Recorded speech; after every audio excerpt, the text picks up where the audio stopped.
అందరికీ నమస్కారం. నా పేరు రమేష్. మేము సంగారెడ్డి జిల్లా నుంచి గంగారం గ్రామం నుంచి రావడం జరిగింది. అందరంటే తెలంగాణ ప్రజలందరూ కూడా ఆలోచనకు గురవుతున్నారు.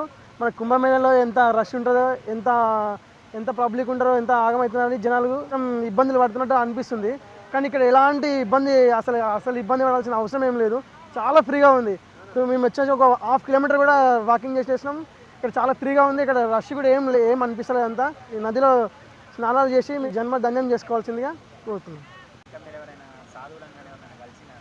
ఇంకా కలవలేము స్వామి. ఇప్పుడు మేము కలవడానికి ప్రయత్నం చేస్తున్నాము. స్వామీజీ వాళ్ళు కూడా ఉన్నారు. నెక్స్ట్ వాళ్ళని కలవడానికి ప్రయత్నం చేస్తున్నాం. ఇప్పుడు అందరూ ఎవరు కూడా భయపడాల్సిన అవసరం ఏం లేదు. అందరూ ఈజీగా రావచ్చు. ప్రశాంతంగా నది స్నానం చేసి మీ జన్మను ధన్యం చేసుకోవచ్చు. మా దృష్టిలో ఇలాంటి అవకాశం మాకు రాదనే చాలా కష్టంతో మేము ఇక్కడికి వచ్చినాక చాలా ప్రశాంతంగా కూడా అనిపించింది. చాలా ప్రశాంతంగా ఉంది. ఇక్కడ నాకు ప్రశాంతంగా ఉంది. ఇక్కడ రష్ కూడా అనిపించలేదు. మేము అనుకున్నాం ఇంటి నుంచి బయలుదేరేటప్పుడు చాలా రష్ ఉంటుండొచ్చు, ఎంత ఇబ్బందులు అవుతుండొచ్చు అనుకున్నాం. కానీ 5 మినిట్స్లో కూడా ఇక్కడ అంతా అయిపోయింది మాకు.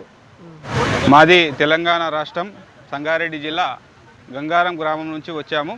మరి 144 సంవత్సరాలకు ఒకసారి వచ్చే ఈ యొక్క కుంభమేళ కార్యక్రమానికి మేము రావడం మాకు ఎంతో సంతోషంగా ఉంది. అదేవిధంగా మరి ఇక్కడ ఇంత మంచిగా ఏర్పాటు చేసినటువంటి ఉత్తరప్రదేశ్ ప్రభుత్వానికి మా హృదయపూర్వక ధన్యవాదాలు.